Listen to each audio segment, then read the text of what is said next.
পৃথিবীর সব দেশে তেলের দাম এখন বাংলাদেশের চাইতে তুলনামূলক হাই, কিন্তু সরকার তেলের দাম 1 পয়সাও বাড়ায় নাই। কিন্তু বিগত সময়ে যে লুণ্ঠন হয়েছে, মানুষ খুন হয়েছে, জবরদস্তি হয়েছে, সেই রাজনীতি বাংলাদেশে আর আসবে না। দামের যে হেরফের আপনি বললেন, ধরেন একটা বৈশ্বিক সংকট চলতেছে আসলে, আর সরকারের বয়সটাও মাত্র 1 মাস কয়েকদিন। এই সরকারের পক্ষে সর্বাঙ্গে যদি ব্যথা হয়, আপনি কোথায় কোথায় ওষুধ দিবেন? যে প্রকৃত মানুষটাই দল মত নির্বিশেষে, আপনি দেখেছেন ফ্যামিলি কার্ড পেয়ে জয় বাংলা স্লোগান দিচ্ছে, এরকম মানুষ আপনি দেখেছেন। ছাত্রদল দীর্ঘকাল ক্যাম্পাস ছাড়া, এরা গুপ্ত রাজনীতি কখনো করে নাই, ক্যাম্পাসে থাকতে পারে নাই, হলে থাকতে পারে নাই, জীবন দুর্বিষহ। এই যে ছাত্র শিবির যারা নেতৃত্ব আছে, তাদের ছাত্রত্ব আছে কিনা আমি জানি না। আমাদের ছাত্রদলের কেন্দ্রীয় কমিটি সর্বশেষ, আমি যে কমিটিতে ছিলাম সিনিয়র ভাইস প্রেসিডেন্ট, আমার প্রেসিডেন্ট সেক্রেটারি সহ আরও কয়েকজন, আমরা এই কমিটি থেকে 6-7 জন আমরা এই পার্লামেন্টে আসছি, এবং যারা এসছে প্রত্যেকেই তার মেধা এবং যোগ্যতা প্রমাণ করে এখানে এসছে, তাদের কন্ট্রিবিউশন বা অবদান রেখে এখানে এসছে। এবং এই নেতৃত্ব যারা, আপনি তাদের যদি ব্যাকগ্রাউন্ড হিসাব করেন, আপনি দেখবেন প্রত্যেকের সাথেই জেল জুলুম, মামলা হামলা, নিপীড়নের সাথে এবং আন্দোলন সংগ্রামের দীর্ঘ প্রক্রিয়ার সাথে তারা জড়িত ছিলেন। তাদের এলাকায়ও তারা তাদের ভূমিকা রেখেছেন মানুষের জন্যে। সেই জন্য দলও তাদের মূল্যায়ন করেছে এবং এলাকার মানুষও তাদেরকে ভোট দিয়ে পার্লামেন্টে পাঠিয়েছে। এটা একটা, আমি কাকতালীয় মনে করছি না, এটা একটা মানে কী বলবো, ধারাবাহিক প্রক্রিয়ার মধ্যে দিয়ে এটা হয়েছে। না, পরিণতি হয়েছে কি, হ্যাঁ, যারা বহিষ্কার হয়েছে তাদেরও অনেক অবদান আছে, এটা সত্য। কিন্তু দল অনেক সময় নানান পরিবেশ পরিস্থিতি প্রেক্ষাপট বাস্তবতার বিবেচনা করে একজনকেই মনোনয়ন দিতে পারে। হ্যাঁ, সেই ক্ষেত্রে দল অনেক সময় হেল্পলেস বা আনডান অবস্থায় থাকে। কিন্তু দলের সিদ্ধান্ত মেনে নিলে নিশ্চয়ই দল ভিন্ন কোনো প্রক্রিয়ার মধ্য দিয়ে তাদেরকে সম্মানিত করতে পারে বা পারত, এটা আমি বিশ্বাস করি। এবং প্রত্যেকেরই উচিত যে দলের সিদ্ধান্ত মেনে চলে। দলের সিদ্ধান্ত মেনে না চললে বা দলের যেটা শৃঙ্খলা মেনে না চলে, দলের তো কিছু করবার থাকে না। অনেক সময় অনেক দলকে অনিচ্ছাকৃতভাবে অনেক নির্মম নিষ্ঠুর সিদ্ধান্ত গ্রহণ করতে হয় দলের শৃঙ্খলার স্বার্থে। দলের যেটা করবার সেটা করেছে। আবার যদি তারা নিশ্চয়ই তাদের বিগত দিনের অবদানের কথা বিবেচনা করে, তারা দুঃখ প্রকাশ করে, দল নিশ্চয়ই বিবেচনা করতেও পারে। না, এটা আমার বক্তব্য তো না, আমি তো দল না, দল একটা প্রতিষ্ঠান, সকলে মিলেই একটা দল। হ্যাঁ, দল এককভাবে কেউ কখনো সিদ্ধান্ত নেয় না, একটা বৃহৎ রাজনৈতিক দল। তবে তারা যে ভুল করেছে, এটা একটা নজির বা দৃষ্টান্তর প্রয়োজন ছিল, সেটা দল করেছে। এখন দল আগামী দিনে কীভাবে বিবেচনা করবে সমন্বিতভাবে, তারা অ্যাপ্লিকেশন যদি করে, সময়েরও প্রয়োজন আছে নিশ্চয়ই, তারা তাদের ভুল বুঝে ক্ষমা চাইলে, অনুতপ্ত হইলে দল সেটা বিবেচনা করতে পারে বলে আমি বিশ্বাস করি। আমার ভারপ্রাপ্ত চেয়ারম্যান দীর্ঘকালই দলকে দেখেন, এই দলটাকে নিঃশেষ করে দেবার জন্য, ভেঙে চুরমার করবার জন্য এখানে কোনো ষড়যন্ত্র নাই, যা হয় নাই 17 বছর ব্যাপী, তার আগেও হয়েছে। কিন্তু আমার ভারপ্রাপ্ত চেয়ারম্যান অত্যন্ত কুশলী এবং বুদ্ধিমত্তার সাথে এই বিষয়গুলোকে মোকাবেলা করেছেন, বিএনপিকে ঐক্যবদ্ধ রেখেছেন, এক এবং অভিন্ন রেখেছেন। তিনি এই দলের সব কিছু জানেন, আদ্যপান্ত, মানে টপ টু বটম সব তার জানা, তার চাইতে বেশি সময় কেউ দেয়নি। তো সেই জন্যে উনি নতুন যে মন্ত্রিসভা করেছেন, ওনার নিশ্চয়ই চিন্তা আছে, নবীন প্রবীণ এবং অভিজ্ঞ বিভিন্ন একাডেমিশিয়ান মিলিয়ে একটা মন্ত্রিসভা উনি করেছেন। আমি বিশ্বাস করি যে উনি এই মন্ত্রিসভা সব মিলিয়ে একটা চমৎকার মন্ত্রিসভা উনি করেছেন। এবং উনি হয়তো এটাই তো শেষ কথা না, উনি প্রয়োজনে এটাকে কলে বড় ভিত্তি করতে পারেন, রদবদলও করতে পারবেন প্রত্যেকের পারফরমেন্স দেখে সময় অনুযায়ী। তো আমরা মনে করছি দেশবাসী আশাবাদী হচ্ছে, তার অ্যাক্টিভিটিস, সরকারের যে অ্যাক্টিভিটিস এবং যে যাত্রা, অনেকগুলো গণমুখী কর্মসূচি যেগুলো নির্বাচনী প্রতিশ্রুতি দিয়েছিল, সেগুলো অলরেডি শুরু করা হয়ে গেছে অনেকগুলো, এবং মানুষ আস্থাশীল হয়েছে। প্রধানমন্ত্রী সহ মন্ত্রী পরিষদের বা এমপি সাহেব যারা, তাদেরকে বারবার সতর্ক করা হচ্ছে, তাদেরকে বলা হচ্ছে যে বিগত আমলের মতো কোনো শাসন আমরা চাই না। যেহেতু মানুষ ভোট দিয়েছে, গণমুখী জনগণের ভোটে নির্বাচিত সরকার, জন আকাঙ্ক্ষা পূরণে তাদেরকে কাজ করতে হবে দিনরাত, এবং সেভাবেই কিন্তু কাজ শুরু হয়েছে। বিগত সময়ে যে লুণ্ঠন হয়েছে, মানুষ খুন হয়েছে, জবরদস্তি হয়েছে, সেই রাজনীতি বাংলাদেশে আর আসবে না, এটা আমরা প্রত্যাশা করি। এবং প্রধানমন্ত্রী যেভাবে শুরু করেছেন, হ্যাঁ, মানে ট্রেনের লাইনের মতো, সামনের লাইন যেভাবে যাবে পিছনের লাইন তো একইভাবে যায়। হ্যাঁ, আশা করি যে এই সরকার মানুষের প্রত্যাশা শতভাগ পূরণ না করলেও একটা বিশাল মানে বরং প্রত্যাশা পূরণ করতে সক্ষম হবে। একজন প্রধানমন্ত্রী যিনি হন, তাকে নানান বিধি বিষয়ে জাতীয় আন্তর্জাতিক অনেকগুলো প্রেক্ষাপট চিন্তা করতে হয়, চিন্তা করে উনি করেছেন। হ্যাঁ, আপনি বলেছেন সিনিয়র কেউ বাদ করেছেন, এটা ঠিক। প্রত্যেকে, ওনার হয়তো পরিকল্পনা আছে, প্রত্যেকেরই অবদান আছে নিশ্চয়ই, কাউকে এক একজনকে দলের কাজেও লাগাইতে পারেন বা ওনার ভিন্ন পরিকল্পনাও থাকতে পারে তাদেরকে নিয়ে। আমি বিশ্বাস করি যে মানে সকলেই তার মেধা যোগ্যতা অনুযায়ী পর্যায়ক্রমে সম্মানিত হবেন, মূল্যায়িত হবেন। না, আমার চিন্তা ভাবনা, আমরা তো সংগঠন, সরকার এক ব্যাপার, সংগঠন আর এক ব্যাপার। একটা বৃহৎ এই কৃষক সংগঠন আল্লাহর রহমতে এখন একটা ব্যাপ্তি কলেবর অনেক প্রসারিত হয়েছে আগের চাইতে, সেটা আমরা করেছি। এটা হলো সংগঠনের ব্যাপার। আমাদের কথা হলো বাংলাদেশের কৃষককে বাদ দিয়ে তো কোনো কিছু হয় না। আমাদের এখনও আপনি যাই বলেন, গার্মেন্ট বলেন, রেমিটেন্স বলেন, বাংলাদেশের কৃষি খাত যদি না থাকে সব কিছু ধসে পড়বে। একটা বৃহৎ আমাদের অর্থনীতি, আমাদের জিডিপির চালিকা শক্তির এখনও 50 ভাগের উপর বা 60 ভাগ কৃষির উপর নির্ভরশীল। তো বাট এই কৃষকরা প্রায়ই অবহেলিত, উপেক্ষিত থাকেন। বলা হয় যে কৃষক বাঁচলে দেশ বাঁচবে, কিন্তু বাস্তবতা কৃষককে উপেক্ষা সহ্য করতে হয়, কৃষককে নিপীড়ন সহ্য করতে হয়।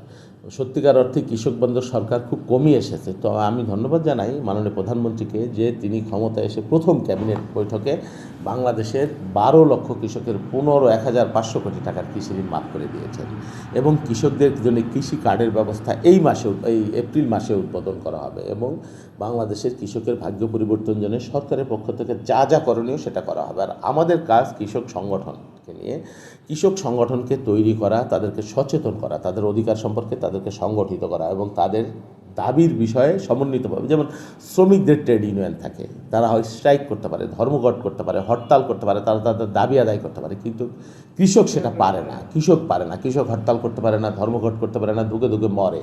কৃষক তার বৃদ্ধ বাবার চিকিৎসা করতে পারে না, কৃষক তার সন্তানকে ভালো স্কুলে পড়াইতে পারে না, কৃষক প্রতি বছর জমি বিক্রি করে করে তাকে সংসার চালাইতে হয়। এই যে একটা করুণ বাস্তবতা, এই বাস্তবতা বা কৃষকের অধিকার নিয়ে তাদেরকে সচেতন করা, তাদেরকে সংগঠিত করা, এবং তাদের অধিকারের বিষয়ে সোচ্চার থাকা, এটাই আমাদের কাজ, কৃষক সংগঠনের কাজ। না, কৃষক কার্ড যেটা হচ্ছে, যারা কৃষক, বাংলাদেশের প্রকৃত কৃষক, তাদের প্রত্যেকেরই একটা কার্ড থাকবে। সেই কার্ডের মধ্যে এই কৃষকের কী পরিমাণ জমি আছে সেটা একটা ডেটাবেস থাকবে। ইউনিয়ন কৃষি কর্মকর্তা আছে, সহকর্মী, তারা কাজ শুরু করছেন। আরও লোকবল নিয়োগ দেওয়া হবে প্রয়োজনে। মানে একজন কৃষকের কী পরিমাণ জমি আছে, কে প্রান্তিক কৃষক, কে মাঝারি কৃষক, কে উচ্চবিত্ত কৃষক, কোন কৃষককে, অনেক সময় দেখা গেল একজন কৃষক স্বল্প জমির কৃষক, সে তার সর্বসহায় সর্বসারিয়ে নিঃশেষ হয়ে যায়। তাদেরকে কিভাবে একটু সাপোর্ট দেওয়া যায় সরকারের পক্ষ থেকে, সে কোন কৃষক কী ফসল উৎপাদন করেন, বা এখানে আরও পরিকল্পনা আছে যেসব ফসলের কারণে আমাদেরকে বৈদেশিক মুদ্রার পর চাপ পড়ে, যেমন ধরুন সয়াবিন যদি বাংলাদেশে উৎপাদন বেশি হয় তাহলে আমাদের ইম্পোর্টের উপর চাপ কম পড়বে। চরাঞ্চল আছে বা বাংলাদেশের বিস্তৃত চরাঞ্চল, কৃষকদেরকে উৎসাহিত করে কীভাবে সয়াবিনের চাষ করা যায়, কৃষক যাতে ন্যায্য মূল্যে তার পণ্যটা বেচতে পারে, আবার কৃষি উৎপাদনের যে সামগ্রী সেটাও যাতে কৃষক ন্যায্য মূল্যে ক্রয় করতে পারে, এরকমও চিন্তা আছে সরকারের। যারা একটু কম জমির কৃষক তাদেরকে টিকিয়ে রাখার জন্য সরকারের পক্ষ থেকে কিছু প্রণোদনা, ফসল উৎপাদনের 3টা ফসলের 1টা ফসল উৎপাদনের প্রণোদনা বা খরচ তাকে কীভাবে দেওয়া যায়, সেই পরিকল্পনা সরকারের মাথায় আছে। মানে কৃষক বান্ধব, এবং এই কার্ডের মাধ্যমে কৃষক সরকারি অফিস আদালতে যাতে একটা সম্মান পান, মর্যাদা পান, সেই বিষয়টাও সরকারের মাথায় নিয়ে আমরা কাজ করছি। দামের যে হেরফের আপনি বললেন, ধরেন একটা বৈশ্বিক সংকট চলতেছে আসলে, আর সরকারের বয়সটাও মাত্র 1 মাস কয়েকদিন। এই সরকারের পক্ষে সর্বাঙ্গে যদি ব্যথা হয় আপনি কোথায় কোথায় ওষুধ দিবেন? তো সেই জন্যে সার ব্যবস্থাকে ঢেলে সাজানোর জন্য সরকারের উচ্চ পর্যায়ে কৃষি মন্ত্রণালয় সহ কাজ করা হচ্ছে, এবং বিগত দিনে যে মনোপলি সারের বিজনেস ছিল, সিন্ডিকেট ছিল, সেই সিন্ডিকেট ভেঙে দিয়ে নতুন করে যাতে প্রকৃত ব্যবসায়ীরা, সাধু ব্যবসায়ীরা, যাতে সৎ ব্যবসায়ীরা যাতে সেই সুযোগটা লাভ করতে পারে এবং সারের সরবরাহ সুনিশ্চিত করতে পারে, সেই বিষয়ে ইতিমধ্যে উদ্যোগ নেওয়া হয়েছে। আমি যতটুকু জানি, এটা আমিও জানি, আমার নলেজও আছে। বিগত দিনে যা হয়েছে তো কোনো জবাবদিহিতা ছিল না সত্যিকার অর্থেই, বা তাদের মানুষের কাছে যাইতেও হয় নাই। বাট এটা একটা গণতান্ত্রিক সরকার, আপনাকে মনে রাখতে হবে, মানুষের ভোটে নির্বাচিত সরকার। আবার 5 বছর পরে যে নির্বাচন হবে আমাদেরকে মানুষের কাছে যেতে হবে। সুতরাং যার যেটা প্রাপ্য তার সেই হকটা তাকে বুঝিয়ে দেওয়া সরকারের দায়িত্ব, একটা প্রকৃত গণতান্ত্রিক সরকারের দায়িত্ব। সবসময় সবটুকু হয়ে ওঠে না হয়তোবা, কিন্তু আমাদের নিরন্তর প্রচেষ্টা যে প্রকৃত মানুষটাই, দল মত নির্বিশেষে, আপনি দেখেছেন ফ্যামিলি কার্ড পেয়ে জয় বাংলা স্লোগান দিচ্ছে, এরকম মানুষ আপনি দেখেছেন। তার মানে হলো যে দলমত নির্বিশেষে আমি যখন সরকারের দায়িত্ব নিয়েছি, সকল মানুষের দায়িত্ব আমার, শুধুমাত্র দলের মানুষের সরকার আমি না, বা দলের মানুষের এমপি আমি না। সেজন্য প্রত্যেকটা মানুষের রাইটস আছে তার হকটা, তার অধিকারটা ফিরে পাওয়ার জন্য। তা আমরা সেই জন্য সরকারের পক্ষ থেকে কিন্তু এই প্রক্রিয়ার সাথে দলকে সম্পৃক্ত করা হয় না। একটা মনিটরিং কমিটি হয়েছে সরকারের পক্ষ থেকে, তারা এটা মনিটর করবে, এবং স্থানীয় কৃষি কর্মকর্তা যারা আছে তারা এই বিষয়গুলো দেখভাল করবে। দলের লোকদের যখনই আপনি ইনভলভমেন্ট করবেন তখনই এটা দলীয়করণ হয়ে যেতে পারে, সেই আশঙ্কা থেকে। আর আমরা কৃষক দল হিসেবে আমরা এই বিষয়ে সচেতন আছি, যাতে প্রকৃত চাষিরা বা প্রকৃত কৃষকরা এই সুবিধাটা পায় বা সুবিধাভোগী হতে পারে, সেই বিষয়ে আমাদের প্রচেষ্টা। আমি বিশ্বাস করি যে আগের যে ব্যবস্থাপনা, সেই ব্যবস্থাপনার সাথে আপনি বিস্তর পার্থক্য দেখতে পারবেন। এতে নানান ধরনের স্পেকুলেশন এখানে আছে, নানান ধরনের ব্যাখ্যা আছে। আমি যেটা মনে করি, ছাত্রদল দীর্ঘকাল ক্যাম্পাস ছাড়া, এরা গুপ্ত রাজনীতি কখনো করে নাই, ক্যাম্পাসে থাকতে পারে নাই, হলে থাকতে পারে নাই, জীবন দুর্বিষহ। কিন্তু সাধারণ ছাত্র যারা হলে থাকতে পেরেছে, তাদের সাথে তাদের সম্পর্ক তৈরি হতে পারে নাই।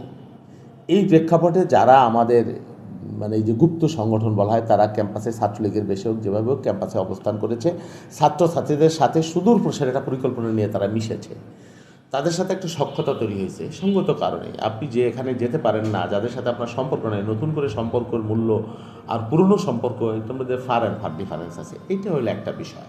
আর আরেকটা বিষয়, এই সংসদ নির্বাচনগুলা যেগুলো হয়েছে, আমরা বিএনপি দলীয়ভাবে তাদের পাশে আমরা যে থাকিনি, ওইভাবে থাকি নেই, থাকতে পারিও নাই। কিন্তু তাদের যে জামাতে ইসলাম ছাত্র শিবিরের যে সংগঠন, যদিও তারা বলে যে তারা ভিন্ন সংগঠন, বাট বিষয়টা তা না। জামাতে ইসলাম তাদেরকে যেভাবে এখানে প্রচুর বিনিয়োগ করেছে, টার্গেট করে দীর্ঘদিন যাবৎ তারা এখানে কাজ করেছিল, সেই কারণে সেখানে একটা রেজাল্ট হয়েছে। এবং বিভিন্ন বিশ্ববিদ্যালয়ে ভাইস চ্যান্সেলর নির্বাচন পরিচালনায় তাদেরও একটা পক্ষপাতিত্বের ব্যাপার আমরা শুনেছি। সেই বিষয়গুলো এখানে ছিল আমি মনে করি, এবং আমি এখন মনে করি যে নতুন করে যে আবার নির্বাচন হয়, পরিস্থিতি আপনি দেখবেন পরিবর্তন হয়ে যাবে ইনশাআল্লাহ। এটা আমাদের আসলে সোনালী অতীত, একটা গৌরবোজ্জ্বল অতীত। অনস ছাত্রদল ইজ অলওয়েজ ছাত্রদল। আমি এখনও নিজেকে ছাত্রদলই মনে করি সত্যিকার অর্থে। একটা প্রাণের টান আমাদের আছে। আমি 6টা ছাত্রদলের কেন্দ্রীয় কমিটিতে দায়িত্ব পালন করেছি, তার আগে হল পর্যায়ে, বিশ্ববিদ্যালয় পর্যায়ে দায়িত্ব পালন করেছি। তো ছাত্রদলের প্রতি আমাদের ফ্যাসিনেশন, আমাদের দুর্বলতা সবসময় আলাদা। হ্যাঁ, ছাত্রদল নেতৃত্বের প্রয়োজনে পরিবর্তন তো হতেই পারে, সময়ের প্রয়োজনে হতে পারে, এবং সেই বিষয়ে পার্টি হয়তো যারা দায়িত্বশীল আছেন নিশ্চয়ই তারা কাজ করছেন। ছাত্রদলের কমিটি যদি মেয়াদোত্তীর্ণ হয়ে থাকে, হয়তো হয়েছে, নিশ্চয়ই নতুন কমিটি আসবে, সময়ের প্রয়োজনে এসেছে নতুন শিশু, তাকে ছেড়ে দিতে হবে স্থান। তো সেই নিয়মেই আমাদেরকে নতুনদেরকে বরণ করবার জন্য আমরা প্রস্তুত গ্রহণ করবো, এবং ছাত্রদল এই নেতৃত্বের দিকে সারা দেশের শিক্ষা প্রতিষ্ঠানের ছাত্ররা তাকিয়ে থাকবে, এবং এদের নেতৃত্বে আগামী দিনে ক্যাম্পাসগুলোতে বা শিক্ষাঙ্গনে একটা চমৎকার ইতিবাচক রাজনীতি পরিণত হবে, সেই বিশ্বাস আমরা করি। ছাত্র নাকি অছাত্র, নাকি মানে মেয়াদোত্তীর্ণ ছাত্র, এই যে ছাত্র শিবিরের যারা নেতৃত্ব আছে তাদের ছাত্রত্ব আছে কিনা আমি জানি না। হয়েছে কি, ছাত্র দল একটা বৃহৎ ছাত্র সংগঠন, এখানে কিছুটা অভিজ্ঞতার প্রয়োজন থাকে। সেই জন্য উত্তীর্ণ ছাত্র বা রানিং ছাত্র এর মধ্য থেকেই হয়ে থাকে। তবে আমি মনে করি যে যেহেতু ক্যাম্পাস ভিত্তিক ছাত্র সংগঠন, পার্টিকে অবশ্যই চিন্তা করতে হবে তুলনামূলকভাবে একটু তরুণ নেতৃত্বের দিকে অগ্রগামী হবার জন্য। না, সরকারের সামনে বিরাট চ্যালেঞ্জ, একটা বিপুল জনগোষ্ঠীর প্রত্যাশা পূরণের একটা দায়িত্ব সরকারের উপর পড়েছে, গণতান্ত্রিক সরকার। বাট দুর্ভাগ্য যে এই সময় একটা গালফ ওয়ার বা উপসাগরে একটা যুদ্ধ শুরু হয়ে গেছে। এটা একটা বিরাট বৈশ্বিক অর্থনীতিতে একটা বিরাট একটা প্রভাব ফেলবে বলে আমরা মনে করি, যার থেকে আমরাও মুক্তি পাবো না। এটা একটা অস্থিরতা, টার্বুলেন্ট টাইম আমরা পার করছি সত্যিকার অর্থেই। তো এর মধ্য দিয়ে আমাদেরকে একটা বিধ্বস্ত বাস্তবতার মধ্য দিয়ে, দেশেরও একটা বিধ্বস্ত বাস্তবতার মধ্য দিয়ে আমাদেরকে দায়িত্ব নিতে হচ্ছে, এই সরকারকে দায়িত্ব নিতে হচ্ছে। তো মর্নিং শোজ দ্য ডেইজ বলে একটা কথা, ইনশাল্লাহ আমরা মর্নিং যেটা দেখেন, কেউ বলেছেন কিছুদিন আগে যে এখনও হাতে ভোটের দাগের কালির দাগ শুকাই নাই, কিন্তু সরকার তার প্রতিশ্রুতি বাস্তবায়নে কতটা আন্তরিক সেটা আপনি দেখেছেন। ফ্যামিলি কার্ড কয়দিনের মধ্যে, তারপরে কৃষকের জন্য কৃষি ঋণ মাফ করে দেওয়া, তারপরে এই যে ধর্মীয় প্রতিষ্ঠানের ইমাম, পুরোহিত, যাজক তাদেরকে ভাতার আওতায় আনা, অলরেডি এই কাজগুলো অলরেডি শুরু হয়ে গেছে। তারপরে যে কৃষি কার্ডের ব্যাপার এই সামনে আছে। তারপরে সবচেয়ে বড় কথা, দেখেন সারা দুনিয়া তেলের বাজার অস্থির, এখন পর্যন্ত সরকার তেলের দাম বৃদ্ধি করে নাই। পৃথিবীর সব দেশে তেলের দাম এখন বাংলাদেশের চাইতে তুলনামূলক হাই, কিন্তু সরকার তেলের দাম 1 পয়সাও বাড়ায় নাই। কিন্তু প্রতিদিন সরকারকে জন্য বিপুল অঙ্কের টাকা ভর্তুকি দিতে হচ্ছে, বিপুল অঙ্কের টাকা। এটা সরকারের জন্য, কোষাগারের জন্য একটা বিরাট চাপ। তারপরে সরকার একমাত্র জনবান্ধব সরকারের পক্ষেই সম্ভব যে গণমানুষের কথা চিন্তা করে, না হলে এর মধ্যে 3বার তেলের দাম কিন্তু বাড়বার কথা, তেলের দাম বাড়েনি। এই জন্য আমি মনে করি যে এই সরকার জনগণের কাছে দায়বদ্ধ, একমাত্র সরকার। সেই জন্য জনগণের তুষ্টির জন্য, জনগণের সাবিষ্যের জন্য, চেষ্টার জন্যে, বা সরকার ব্যয় সাশ্রয় করা, সরকারি যে সেই প্রক্রিয়া কিন্তু সরকার, প্রধানমন্ত্রী থেকে শুরু করে সবাই আমরা সেটা করছি। এবং আমরা আশাবাদী যে যদি সরকার এই যুদ্ধটা থেমে যায়, তাহলে আমাদের অর্থনীতি বা দেশের জন্য আরও ইতিবাচক হবে।